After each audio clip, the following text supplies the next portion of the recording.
Medicina no modelo Netflix. O que é isso? Fica até o final do vídeo que você vai aprender. Prometo que vai ser rapidinho. Prazer, meu nome é André Lucchini, sou reumatologista. Estou aqui no Canadá fazendo um doutorado. E vamos conversar um pouquinho sobre esse assunto, né?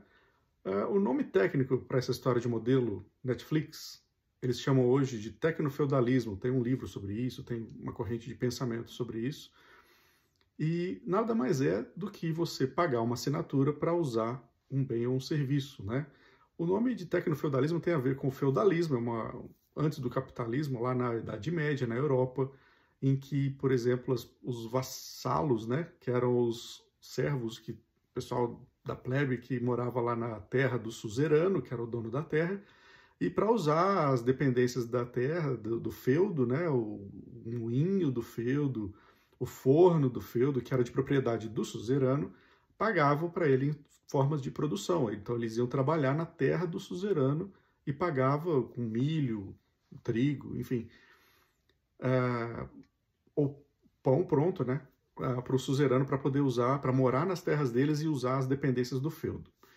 E não é muito diferente do que a gente faz hoje, né? A gente faz isso quando vai ver um filme, a gente não tem a posse mais do filme, do CD, do DVD, a gente aluga, pagando, né, a Netflix, enfim, pagando a rede de streaming, seja qual for, para poder ter o direito a ver o filme por um tempo. Mas se você não está em dia com a sua mensalidade, você não pode ver ele não é seu, ele não é sua propriedade.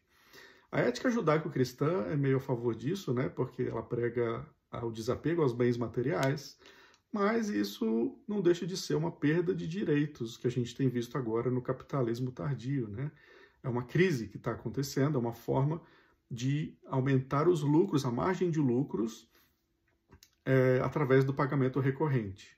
A gente vê muito isso, o pessoal que é vendedor de curso, né, coach, que antigamente eles vendiam o curso e hoje eles meio que fazem uma assinatura e aí você paga todo mês para ter acesso vitalício, acesso às atualizações, enfim. Mas isso todo mundo faz, a Microsoft faz isso, né?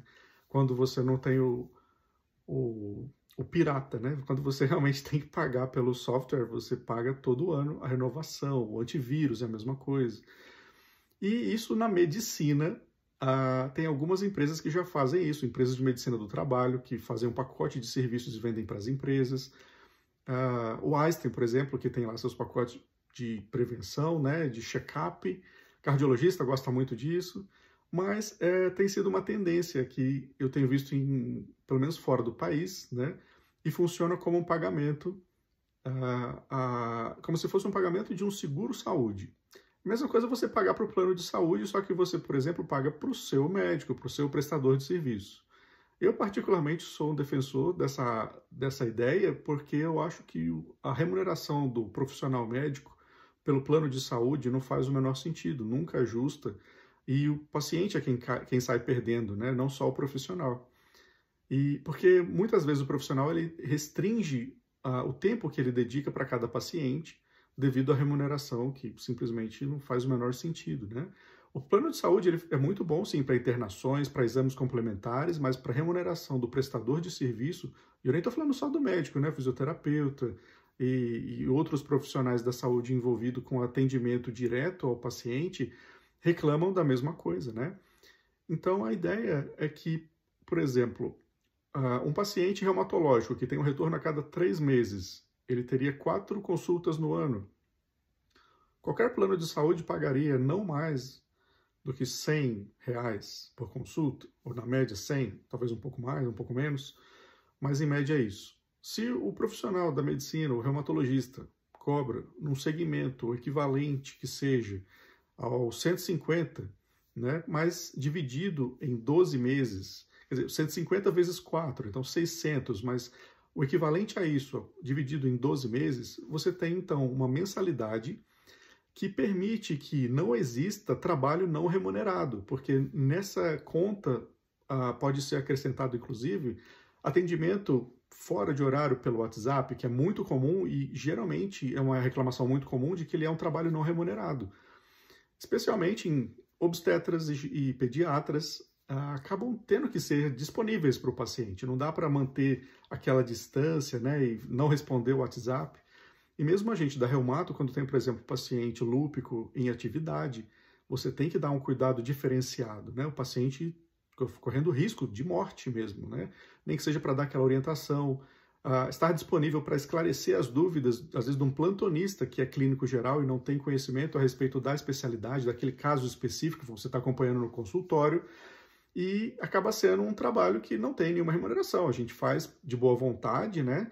Mas se a gente for pensar direitinho, nada impede que a gente tivesse um outro esquema de remuneração que, inclusive, é mais leve para o paciente, é mais simples, o custo é menor.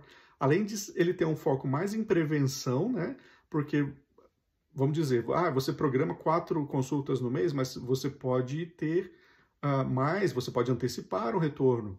E isso estaria previsto já também no cálculo aí da mensalidade, né? Na assinatura do plano com o seu prestador, o seu médico, né? O médico que precisa te acompanhar mais de perto, né?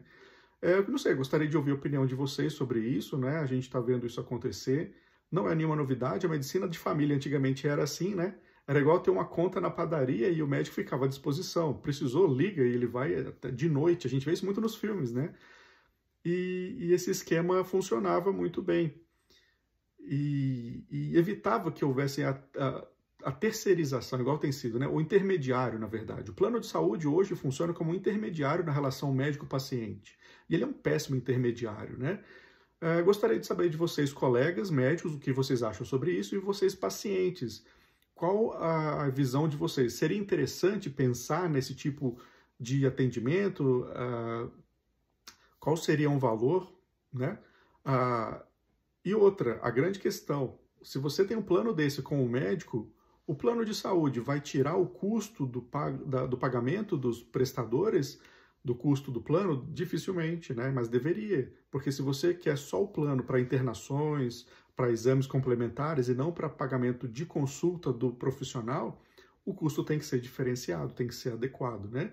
E no caso, o pagamento para o pagamento do profissional seria feito diretamente com ele ou na clínica dele, nesse esquema, ou que não seria necessariamente pagamento por consulta, seria um pagamento diluído ao longo dos meses, né? E lógico, a ideia é que não seja um pagamento abusivo, que seja um pagamento muito próximo do que o plano de saúde pagaria ao médico. Não é para que isso, então, né, fomente a ganância, sabe, e aumentar os preços de uma forma absurda e ficar um custo abusivo para o paciente. Não, não é isso. É muito pelo contrário, né? Ele ficaria um preço mais acessível e diluído ao longo dos meses. O que vocês acham? Isso seria interessante para vocês?